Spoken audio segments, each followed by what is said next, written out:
Research ಅಂತಂದರೆ ಏನು? ಈ ರಿಸರ್ಚ್ ನರ್ಸಿಂಗ್ ಫೀಲ್ಡಲ್ಲಿ ಏನು ಮಾಡುತ್ತೆ, what are the importance and what is the purpose, ಅದರಿಂದ ಏನು ಉಪಯೋಗ. ಓಕೆ, ಸೊ ಇದ್ರ ಬಗ್ಗೆ ಎಲ್ಲ ತಿಳ್ಕೊಳ್ತಾ ಹೋಗೋಣ ಈ ಒಂದು ವಿಡಿಯೋದಲ್ಲಿ. Hello, this is mister Khalil from KN education YouTube channel. Research ಅಂತ ಹೇಳ್ತಾ ಹೋದರೆ ಇದೊಂದು investigation. It's a scientific investigation and where you will get some new ನಾಲೆಡ್ಜ್ನ ಆ್ಯಕ್ಸೆಸ್ ಮಾಡ್ಕೊಳ್ಳೋಕ್ಕೋಸ್ಕರ ಇನ್ವೆಸ್ಟಿಗೇಷನ್ ಮಾಡ್ತಾ ಹೋಗ್ತೀರ. ಅದು ಯಾವ ರೀತಿ? ಸಿಸ್ಟಮ್ಯಾಟಿಕಲಿ ಸೈಂಟಿಫಿಕ್ ರೀತಿ ನೀವು ಮಾಡ್ತಾ ಹೋಗ್ತೀರ. ಅದು ಯಾವ ಒಂದು ವಿಷಯಕ್ಕೆ ಸಂಬಂಧಿತವಾಗಿರಬೇಕು, ಪರ್ಟಿಕ್ಯುಲರ್ ಸ್ಪೆಸಿಫಿಕ್ ಟಾಪಿಕ್ ನೀವು ಯಾವುದನ್ನು ಪ್ರಾಬ್ಲಮ್ ಅಂತ ತಿಳ್ಕೊಂಡಿದ್ದೀರೋ ಆ ಪ್ರಾಬ್ಲಮ್ಗೆ ಕರೆಕ್ಟಾಗಿ ರಿಲೆವೆಂಟ್ ಆಗಿರ್ತಕ್ಕಂಥ ರಿಸರ್ಚ್ನೇ ಮಾಡ್ತಾ ಹೋಗಬೇಕು. ರೈಟ್, SARS-CoV-2 ಬಗ್ಗೆ ಮಾತಾಡ್ತಾ ಇದ್ದೀರಾ, ಅದ್ರ ಬಗ್ಗೆ ರಿಸರ್ಚ್ ಮಾಡ್ತಾ ಇದ್ದೀರಾ. Already previous review of literature ಬಗ್ಗೆ ಇದೆ, ಬಟ್ ಅದ್ರ ಬಗ್ಗೆ ನೀವು ರಿಸರ್ಚ್ ಮಾಡ್ತಾ ಇದ್ದೀರಾ ಅಂತಂದರೆ ಸೊ ಅದ್ರ ಬಗ್ಗೆ ಮಾತ್ರ ಮಾಡಬೇಕು. You should not come to the respiratory distress or you should not come for the heart attack. Okay, so ಯಾವ ಒಂದು ವಿಷಯದ ಬಗ್ಗೆ ಮಾತಾಡ್ತೀರಾ ಅದ್ರ ಬಗ್ಗೆ ನೀವು ರಿಲೆವೆಂಟಾಗಿ ರಿಸರ್ಚ್ನ ಮಾಡ್ತಾ ಹೋಗೋದನ್ನ, ಸರ್ಚ್ ಫಾರ್ ನ್ಯೂ ನಾಲೆಡ್ಜ್ಗೋಸ್ಕರ ನೀವು ಸರ್ಚ್ನ ಮಾಡ್ತಾ ಹೋಗೋದನ್ನ, ಆ ಪ್ರಾಬ್ಲಮ್ಗೆ ಕರೆಕ್ಟಾಗಿ ಸೊಲ್ಯೂಷನ್ನ ಹುಡ್ಕೊತಾ ಹೋಗೋದನ್ನ ನಾವೇನಂತ ಅಂತೇವೆ, ರಿಸರ್ಚ್ ಅಂತ ಹೇಳ್ತೇವೆ. Right, so next according to the Redman and Mory ಅವ್ರು ಏನು ಹೇಳ್ತಾರೆ ಅಂತಂದರೆ, ಸೊ ಒಂದು ನಾಲೆಡ್ಜ್ನ ಗೇನ್ ಮಾಡ್ಕೋಬೇಕು ಅಂದರೆ ಒಂದು ಸಿಸ್ಟಮ್ಯಾಟಿಕ್ ಎಫರ್ಟನ್ನು ಇರಲೇಬೇಕು ಅಂತ ಹೇಳ್ತಾರೆ. ಇನ್ನೊಬ್ಬರು D Slesinger and M Stephenson in encyclopaedia of social sciences ಅವ್ರೇನು ಹೇಳ್ತಾ ಹೋಗ್ತಾರೆ ಅಂತಂದರೆ, ಯಾವುದೇ ಒಂದು ವಸ್ತು ಆಯಿತು ಅಥವಾ ಕಾನ್ಸೆಪ್ಟನ್ನ ಅಥವಾ ಸಿಂಬಲ್ಸ್ನ ಯೂಸ್ ಮಾಡಿ ಅಂದರೆ ಮ್ಯಾನಿಪ್ಯುಲೇಷನ್ ಮಾಡಿಕೊಂಡು ಅದರಲ್ಲಿ ಜನರಲೈಸಿಂದ ಎಕ್ಸ್ಟೆಂಡ್ವರೆಗೂ ಎಕ್ಸ್ಟೆಂಡ್ ಮಾಡ್ತಾ, ಜನರಲೈಸಿಂಗ್ ಟು ಎಕ್ಸ್ಟೆಂಡ್ ಅಂತಂದರೆ ಸ್ವಲ್ಪ ಕಡಿಮೆ ಜನ ಇರ್ತಕ್ಕಂಥದ್ರಿಂದ ಹಿಡಿದು ಬಹಳಷ್ಟು ಜನಕ್ಕೆ ಕರೆಕ್ಟಾಗಿ ಅದು ವೆರಿಫೈ ಮಾಡ್ತಾ. ಓಕೆ, ಸೊ ನಾಲೆಡ್ಜ್ ಬಗ್ಗೆ ಹೇಳ್ತಾ ಹೋಗೋಣ, ನ್ಯೂ ನಾಲೆಡ್ಜ್ ಬಗ್ಗೆ ತಿಳುವಳಿಕೆ ಪಡಿಸೋದನ್ನ. ಯಾಕಂತಂದರೆ ಇಂದಿನ ಒಂದು ನಾಲೆಡ್ಜ್ ಕನ್ಸ್ಟ್ರಕ್ಷನ್ ಏನಿದೆ ಅದು ಹೆಲ್ಪ್ಫುಲ್ ಇತ್ತಾ, is that helpful or is that time bounding ಇತ್ತಾ, ಇದ್ರ ಬಗ್ಗೆ ನಾವು ಟೈಮ್ ಬೌಂಡಿಂಗ್ ಬಗ್ಗೆ ಯೋಚನೆ ಮಾಡ್ತಾ ಟೈಮ್ನ ಕಮ್ಮಿ ಮಾಡಿ ಮತ್ತು ಹೆಲ್ಪ್ಫುಲ್ಲಾಗಿ ಅಂದರೆ ಜಾಸ್ತಿ productions, so the increase in the production and time consuming should be less. The definition of the research according to the Slesinger and Stephenson. Purposes of research nursing research ಅಲ್ಲ, ರಿಸರ್ಚ್ನ ಪರ್ಪಸಸ್ ಏನು ಅಂತ ನೋಡ್ತಾ ಹೋಗೋಣ. So to gain the knowledge ಆಗಿರ್ಬೋದು ಅಥವಾ professional growth ಆಗಿರ್ಬೋದು ಅಥವಾ ಪ್ರೊಫೆಷ್ನಲ್ ಪ್ರೊಡಕ್ಷನ್ಸ್ ಆಗಿರ್ಬೋದು. Okay, to gain the knowledge, to achieve the some professional growth. Right, and to have some insights ಅಂದರೆ ಗೊತ್ತಿಲ್ದಿರೋದನ್ನ ಗೊತ್ತಿಲ್ದಿರ್ತಕ್ಕಂಥದ್ದನ್ನ ಗೊತ್ತು ಮಾಡ್ಕೊಳ್ಳೋಂಥದ್ದು. ರೈಟ್, ಸೊ ನೆಕ್ಸ್ಟ್, ಸೊ ಈ ಒಂದು practice, whatever the studies you have you have to apply in the practice. So that should be scientific manner, that should be proved manner. So ಆ ಪ್ರೂವ್ನ ನಾವೇನಂತಂತೇವೆ ಎವಿಡೆನ್ಸ್ ಬೇಸ್ಡ್ ಪ್ರಾಕ್ಟೀಸ್ ಅಥವಾ research based ಪ್ರಾಕ್ಟೀಸ್ನ basis ಮೇಲೆ ನೀವು ಆ ಪ್ರಾಕ್ಟೀಸ್ನ ಮಾಡ್ತಾ ಹೋಗ್ತೀರ. ಸೊ ಆ ಥರ ಏನಂತ ಅಂದರೆ updates. So you will get some updates by making some research. Right, so next thing is evaluating the things that comparing with the expected outcome. So expected outcome ಈ ಥರ ಇರುತ್ತೆ, ನಿಮಗೆ ಇಷ್ಟು ಬರಬೇಕು ಅಂತ ಇತ್ತು, ಅದಕ್ಕೂ ನೀವು ಇದೇನು ಮಾಡ್ಬೋದು, ರಿಸರ್ಚಿಂದ ಕಂಪ್ಯಾರಿಸನ್, ರಿಸರ್ಚ್ ಫೈಂಡಿಂಗ್ ಮೂಲಕ ನೀವೇನು ಮಾಡ್ಬೋದು, ಎವ್ಯಾಲ್ಯೂಯೇಟ್ ಮಾಡ್ಬೋದು, ಕಂಪ್ಯಾರಿಸನ್ ಮಾಡಿ. So am I correct with research, am I correct with expected value, expected outcome should be like hemoglobin level, it has to be 12.5 or 13.5. ನಾವು ಅಷ್ಟು ಎಕ್ಸ್ಪೆಕ್ಟೆಡ್ ಔಟ್ಕಮ್ ನಾವು ತೊಗೊಂಡಿದ್ದೀವ, ಯಾವುದು research ಮಾಡಿ, research of blood increase haemoglobin, like anaemia ಅಂತ ಇಟ್ಕೊಳ್ಳಿ. ಅನೆಮಿಯಾ ಇರೋದಕ್ಕೆ ನೀವು treatment ಯಾವುದೋ ಒಂದು ಮೆಡಿಸಿನ್ನ ಮೂಲಕ ರಿಸರ್ಚ್ ಮಾಡ್ತಾ ಹೋಗ್ತಿದ್ದಾರೆ. ಇದು ನಮಗೆ ಬರೋಲ್ಲ, ಸೊ ಫಾರ್ಮಾ ಅವ್ರಿಗೆ ಬರುತ್ತೆ. ಓಕೆ, ಸೊ ಫಾರ್ಮಾ ರಿಸರ್ಚಲ್ಲಿ ಬರುತ್ತೆ. So we are studying about the purpose of research, not for purpose of nursing research. ಹಾಗಾಗಿ ಇದು ಎಲ್ಲದಕ್ಕೂ ಅಪ್ಲೈ ಆಗ್ತಾ ಹೋಗುತ್ತೆ. ನರ್ಸಿಂಗ್ ರಿಸರ್ಚ್ ಅಂತ ಅಂದ್ರೇನು? So already you have some facts, you have some knowledge, but you have to increase your knowledge. That means you have to put some extra new knowledge by avoiding the misconceptions or by avoiding some time consuming works time consuming ವರ್ಕ್ಸಿಂದ ನೀವು stress ಆಗೋದಿರೋ ರೀತಿ ಇರಲಿಕ್ಕೆ. So ಎಲ್ಲದಕ್ಕೂ ಬೇಕಾಗುತ್ತೆ ಈ nursing research, right. So nursing research is a plan attempt to increase the nursing knowledge by the discovery of the new facts through systematic enquiry. ಇನ್ನೊಂದು definition ಹೇಳಬೇಕು ಅಂತಂದರೆ, nursing research is a step by step process, ಹಂತವಾಗಿ ಇರುತ್ತೆ. ಫಸ್ಟ್ನೇ step ಏನಂತ ಹೋಗುತ್ತೆ, problem ಸ್ಟೇಟ್ಮೆಂಟ್ನ ನೀವು ಕಂಡುಹಿಡಿಬೇಕಾಗುತ್ತೆ. Research ಪ್ರೊಸೆಸ್ನಲ್ಲಿ ನಾವು ಇದನ್ನೆಲ್ಲ ಮಾತನಾಡ್ತಾ ಹೋಗೋಣ. ಸೊ ಸ್ಟೆಪ್ ಬೈ ಸ್ಟೆಪ್ ಇರ್ತಾ ಹೋಗಬೇಕು. ಫಸ್ಟ್ ಪ್ರಾಬ್ಲಮ್ ಏನು ಅಂತ ಗೊತ್ತಾಗಬೇಕು, ಅದಕ್ಕೆ ಯಾವ ರೀತಿ ನೀವು ಆಬ್ಜೆಕ್ಟಿವ್ಸ್ನ ಇದು ಮಾಡ್ಕೋತೀರಾ ಅಂತ ಇರುತ್ತೆ. ಅದಾದಮೇಲೆ ಏನೇನು ಅದಕ್ಕೆ ಪ್ರೆಡಿಕ್ಷನ್ಸ್ ಮಾಡ್ತೀರಾ, ಹೈಪೋಥೆಸಿಸ್ ಮಾಡ್ತೀರಾ, ಎಲ್ಲ ನಾವು ಈ ರಿಸರ್ಚ್ ಪ್ರೊಸೆಸ್ನಲ್ಲಿ ನೋಡ್ತಾ ಹೋಗೋಣ. ಸೊ ಫಸ್ಟ್ ಸೈಂಟಿಫಿಕ್ ಮೆಥಡಲ್ಲೂ ಕೂಡ ಸ್ಟೆಪ್ಸ್ ಬರ್ತಾ ಹೋಗುತ್ತೆ. So the definition is the nursing research step by step enquiry process to develop knowledge about the issues of importance to the nurses. ಏನೇನು ಇಶ್ಯೂ ಆಗ್ಬೋದು, ನರ್ಸಸ್ಸಲ್ಲಿ ಏನೇನು ಇಶ್ಯೂ ಆಗ್ಬೋದು, ಲೈಕ್ ನೀಡಲ್ ಸ್ಟಿಕ್ ಇಂಜುರಿ.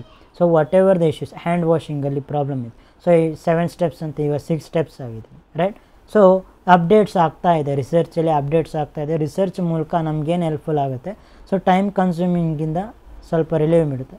ಆಮೇಲೆ ಭಾಳಷ್ಟು ಪರ್ಪಸ್ ನಾನು ಆಲ್ರೆಡಿ ಆಮೇಲೆ ಹೇಳ್ತೀನಿ, ಇನ್ನೂ ಇದೆ. ಸೊ ಡೆಫಿನೇಷನ್ ನಾವು ಹೇಳ್ತಾ ಹೋಗ್ತೀವಿ. Importance to the nurses which mainly focuses on data collection and analysis. Data collection, you have collected the data from the samples or from the population what you have, and later on you have made some analysis, you have made some stats and you got the finding, right. So that's what we call it as nursing research. Okay, we'll go to the purposes. So what are the purposes of the nursing research? Nursing research ge purpose ಏನಕ್ಕೆ use, nursing research ಏನಕ್ಕೆ use, ನಮ್ಮ nursing ಫೀಲ್ಡಲ್ಲಿ nursing research ಏನಕ್ಕೆ ಬೇಕಾಗಿದೆ ಅಂತ ನೋಡ್ತಾ ಹೋಗೋಣ. ಇದರಲ್ಲಿ ಬಹಳಷ್ಟು ರಿಸರ್ಚ್ ಫೈಂಡಿಂಗ್ಸ್ ಬೇರೆ ಬೇರೆ ಡಿಸಿಪ್ಲಿನ್ಸ್ ಅಂದರೆ ಬೇರೆ ಬೇರೆ ಫೀಲ್ಡಲ್ಲಿ ಏನಾಗಿದೆ, ಇದು ಪ್ರಾಬ್ಲಮ್ಸ್ನ ಸಾಲ್ವ್ ಮಾಡ್ತಾ ಹೋಗಿದೆ, ಪ್ರಾಬ್ಲಮ್ಸ್ಗೆ ಸ್ವಲ್ಪ ಸೊಲ್ಯೂಷನ್ಸ್ನ ಕೊಡ್ತಾ ಹೋಗಿದೆ. 100% ಅಲ್ಲದಿದ್ದರೂ ಒಂದು 90% or 60%, more than 50% they have given the solution, right. So ಕೆಲವೊಂದು ಪರ್ಸೆಂಟೇಜ್ ಲೆಕ್ಕ ಹೇಳಿದ್ರೆ ಕಡಿಮೆನೂ ಇರುತ್ತೆ, ಆ ಥರ ನಾವು ಪಕ್ಕ ಹೇಳಲಿಕ್ಕಾಗಲ್ಲ. ಸೊ ಒಟ್ಟು ಅದೇನು ಮಾಡಿದೆ, ಸ್ವಲ್ಪ ಹೆಲ್ಪ್ಫುಲ್ ಆಗಿದೆ ರಿಸರ್ಚ್ ಮಾಡೋದ್ರಿಂದ, ರೈಟ್. ಹಾಗಾಗಿ ನರ್ಸಿಂಗಲ್ಲೂ ಕೂಡ, ನರ್ಸಿಂಗ್ ಫೀಲ್ಡಲ್ಲೂ ಕೂಡ ಸ್ವಲ್ಪ ಹೆಲ್ಪ್ಫುಲ್ ಆಗ್ತಾ ಹೋಗುತ್ತೆ. ಸೊ ಯಾವ್ಯಾವ ರೀತಿ ಹೆಲ್ಪ್ಫುಲ್ ಆಗುತ್ತೆ ಅಂತ ನೋಡ್ತಾ ಹೋಗೋಣ. ಫಸ್ಟ್ ಒನ್ ಐಡೆಂಟಿಫಿಕೇಷನ್ ಅಂತ ಅಂದರೆ ನೀವು ಇದನ್ನು ಡಯಾಗ್ನೋಸಿಸಲ್ಲೂ ನೀವು ನೋಡ್ತಾ ಹೋಗ್ತೀರ. So determining the frequency with which something occur or associated or something else. Okay, so ಯಾವುದೇ ಒಂದು ಪ್ರಾಬ್ಲಮ್ಗೆ ಅದು ಅಸೋಸಿಯೇಟೆಡ್ ಆಗಿರೋದೇನು, ಅಥವಾ ಅಸೋಸಿಯೇಟೆಡ್ ಆಗಿರೋದು ಎಕ್ಸ್ಪೆಕ್ಟೆಡ್ ವೇರಿಯಬಲ ಅಥವಾ ಗೊತ್ತಿಲ್ಲದಿರೋಂಥ variable, right. So that will be identified. Okay, so next that should be whatever the unidentified is there, that will be identified through the outcome, research outcome. Okay, so it helps in for diagnostic purposes, diagnostic research studies ಗೋಸ್ಕರ helpful ಆಗುತ್ತೆ. So ಇಲ್ಲಿ ನೀವು ಗೊತ್ತಿರೋದಕ್ಕೂ ನೀವೇನು ಮಾಡ್ತೀರಾ, ಸ್ವಲ್ಪ ಹೊಸ ಒಂದು ನೇಮನ್ನು ಕೊಡ್ತಾ ಹೋಗ್ತೀರಿ. ಲೈಕ್ ಸಾರ್ಸ್ ಅಂತ ಇತ್ತು. ಇವಾಗ ಕೋವಿಡ್ ಬಂದಿರೋ ಕಾರಣ ಅದು ಕ್ಯಾಟಗರಿಯಲ್ಲಿ ಏನು ಮಾಡಿದೆ, SARS-CoV-2 ಅಂತ ಕೊಟ್ಟಿದ್ದಾರೆ, ರೈಟ್. ಸೊ ಹೊಸ ನೇಮ್ ಕೂಡ ಕೊಡಬಹುದು, ಅಥವಾ ಅದೇ ಕ್ಯಾಟಗರಿಯಲ್ಲಿ ಇರ್ತಕ್ಕಂಥದ್ದನ್ನ ನೇಮ್ನ ಬೇರೆ ರೀತಿ ಮಾಡಿಫೈ ಕೂಡ ಮಾಡ್ತಾ ಹೋಗ್ಬೋದು ಐಡೆಂಟಿಫಿಕೇಷನ್ ಮೂಲಕ. Okay, so it also known as diagnostic research studies. Next second purpose ಏನಂತಂದರೆ ಎಕ್ಸ್ಪ್ಲೋರೇಟ್ರಿ ಅಂತ ಅಂದರೆ ಏನರ್ಥ. So here some knowledge is there, you have some insights, ಸ್ವಲ್ಪ ಇರ್ಬೋದು ಅಥವಾ ಗೊತ್ತಿಲ್ಲದೇ ಇರ್ಬೋದು. some insights or more, you don't know any insights. Okay, so in that time it explorates. That means if you are not getting, ಅಂದರೆ ನೀವೇನಾದರೂ ಕನ್ಫ್ರಂಟ್ಸ್ ಮಾಡ್ತಾ ಇಲ್ಲ, ನೀವು ಮುಂದೆ ಹೋಗಿ ಮಾತಾಡ್ತಾ ಇಲ್ಲ ಹೆಜ್ಜೆ, so right. So you are not saying it.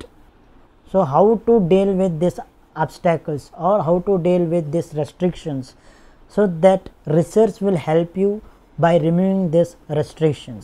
What the things are, what the causes, what the manifestations are ಏನು ಸೈನ್ಸ್ ಆ್ಯಂಡ್ ಸಿಮ್ಟಮ್ಸ್ ಅಂದರೆ ಮ್ಯಾನಿಫೆಸ್ಟೇಷನ್ಸ್ ಇವರು ಏನನ್ನು ಅಡೆತಡೆಯಾಗಿ ಕಾಣ್ತಾ ಇದ್ದಾರೆ ಅಂತ ಗೊತ್ತಾಗುತ್ತೆ right. So the manifestations they are ಅವ್ರಿಗೆ ಹೆದರಿಕೆ ಆಗ್ಬೋದು, ಆ್ಯಕ್ಸೈಟಿ ಇರ್ಬೋದು, ಈ ಥರ ಮಾತಾಡಿದ್ರೆ ಏನಾಗುತ್ತೆ ಅಂತ ಇರ್ಬೋದು right. So manners and factors right, not only in the college, it might be in the hospital also. So ಸ್ಟೂಡೆಂಟ್ಸ್ಗೆ ಟೀಚರ್ ಹತ್ರ ಒಬ್ಬೊಬ್ಬರಿಗೆ ಭಯ ಇರುತ್ತೆ, ಒಬ್ಬೊಬ್ರಿಗೆ ಭಯನೇ ಇರಲ್ಲ.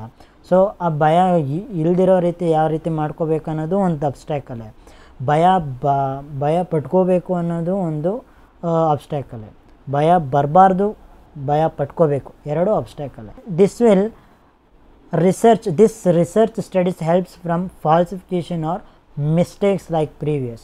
ಸೊ ಏನೋ ಒಂದು ನಿಮಗೆ ಗೊತ್ತಿಲ್ಲದಿರ್ತಕ್ಕಂಥದ್ದನ್ನ ಕೇಳಬೇಕು ಅಂತ ಇರ್ತೀರ, ಬಟ್ ಕೇಳಲಿಕ್ಕಾಗ್ದಿಲ್ಲ ನೀವು ಟ್ರೀಟ್ಮೆಂಟ್ನ ಮಾಡ್ತಾ ಹೋದರೆ ಆವಾಗ ಏನಾಗುತ್ತೆ. So there is a falsification, you have to explore it. So that's what the exploration is. For the ಎಕ್ಸ್ಪ್ಲೋರೇಷನ್ಗೆ ಏನು ಸಹಾಯ ಮಾಡುತ್ತೆ, ರಿಸರ್ಚ್ ಸ್ಟಡೀಸ್ ಸಹಾಯ ಮಾಡ್ತಾ ಹೋಗುತ್ತೆ. Next third one is explanation. Some of the research studies are underpinned, ಅಂದರೆ ಅದು ಯಾವುದೇ ಬೆಳಕಿಗೆ ಬಂದಿರತಕ್ಕಂಥದ್ದು ಇರಲ್ಲ, ಸಿಸ್ಟಮ್ಯಾಟಿಕ್ ಮ್ಯಾನರಲ್ಲಿ ಇರಲಿಕ್ಕಿಲ್ಲ. ಹಾಗಾಗಿ ನೀವೇನು ಮಾಡ್ತೀರಾ, ಅದನ್ನು ಅರ್ಥ ಮಾಡ್ಕೊಳಕ್ಕೆ ಹೋಗಲ್ಲ, ಅಥವಾ ಅರ್ಥ ಮಾಡ್ಕೊಳಕ್ಕೆ ಹೋದರೆ ನಿಮಗೆ ಕನ್ಫ್ಯೂಷನ್ಸ್ ಆಗುತ್ತೆ. ಸೊ ಹಾಗಾಗಿ explanation is very much important. So that research studies is confronting to identify what type of explanation is needed for the modified studies, right. So that is nothing but explanation. Next, descriptive. In the descriptive study what happens here, characteristics na explain ಮಾಡ್ತಾ ಹೋಗುತ್ತೆ, ಅಲ್ಲಿರ್ತಕ್ಕಂಥ ಕ್ಯಾರೆಕ್ಟರಿಸ್ಟಿಕ್ಸ್ನ explain ಮಾಡ್ತಾ ಹೋಗುತ್ತೆ, ಅಲ್ಲಿರ್ತಕ್ಕಂಥ ಪ್ರಿವೇಲೆನ್ಸ್ ಅಂದರೆ disease condition ಎಷ್ಟೆಷ್ಟಿದೆ, ಅಥವಾ ಅಲ್ಲೇನೇನು ಅನಾಹುತ ಆಗಿದೆ, ಡಿಸಾಸ್ಟರ್ ಏನೇನಾಗಿದೆ, ಓವರಾಲ್ ಡಿಸಾಸ್ಟರ್ಸ್ನ ಹೇಳೋದು ಪ್ರಿವೆಲೆನ್ಸ್. ಹೊಸ ಡಿಸಾಸ್ಟರ್ ಅಥವಾ ಹೊಸ ಡಿಸೀಸ್ ಕಂಡೀಷನ್ ಹೇಳ್ತಕ್ಕಂಥದ್ದು ಇನ್ಸಿಡೆನ್ಸ್. ಓಕೆ, ಸೈಜ್, ಅಲ್ಲಿ ಎಷ್ಟು ಜನಕ್ಕೆ, ಎಷ್ಟು ಜಾಗದಲ್ಲಿ ಅನಾಹುತ ಆಗಿದೆ, ಎಷ್ಟು ಜನಕ್ಕೆ ಆಗಿದೆ, ಸೈಜ್ ಎಷ್ಟು, ಪಾಪ್ಯುಲೇಷನ್ ಎಷ್ಟು. Okay, so that one will called a size. Next variations, measurable or non measurable, ಇದನ್ನು ಮೆಜರ್ ಮಾಡಲಿಕ್ಕಾಗುತ್ತಾ, ಕ್ವಾಂಟಿಟೇಟಿವ್ ಆಗುತ್ತಾ ಅಥವಾ ಕ್ವಾಲಿಟೇಟಿವ್ ಆಗುತ್ತಾ. So that one will explains, only focuses on the characteristics, not on what the causes it has meant. So exploration ಇಲ್ಲ, ಇದು ಎಕ್ಸ್ಪ್ಲೋರೇಟಿವ್ ಅಲ್ಲ, descriptive ಅಂತಂದರೆ description ಮಾಡ್ತಾ ಹೋಗುತ್ತೆ. ಆ ಒಂದು ಇನ್ಸಿಡೆನ್ಸ್ ಆಯಿತು, ಪ್ರಿವೆಲೆನ್ಸ್ ಆಯಿತು, ಡಿಸ್ಕ್ರಿಪ್ಷನ್ ಮೂಲಕ ಕೊಡ್ತಾ ಹೋಗುತ್ತೆ. Next predictions. So predictions forecast about the variables behaviour in new setting with a different individuals, right. So based on the empirical evidence, ಅಂದರೆ ಎಕ್ಸ್ಪೆರಿಮೆಂಟಲ್ ಆಲ್ರೆಡಿ ಮಾಡಿದ್ದಾರೆ.